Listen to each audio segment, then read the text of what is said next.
أنا نيفانا من أثيوبيا. اتجوزت شاب من نفس جنسيتي، وللأسف ما توفقتش معاه.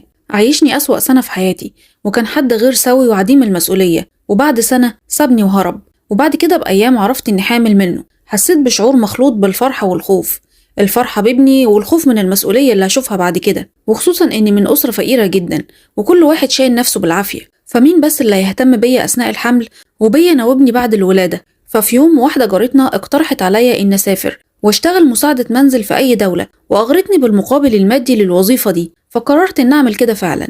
المهم قدمت في شركة واتقبلت، وبعديها بكام يوم جاني عرض إني أسافر لأسرة مكونة من زوج وزوجة لسه حديث الزواج. المرتب كان كويس جدا، فطبعا ما صدقت وفرحت قوي، لكني ما كنتش أعرف إن دي بداية مأساتي الحقيقية. سافرت واتعرفت على الأسرة، وفي البداية رحبوا بيا، لكني ما قلتلهمش إني حامل في الوقت ده عشان ما يرفضونيش، وحاولت إني أبذل أقصى جهد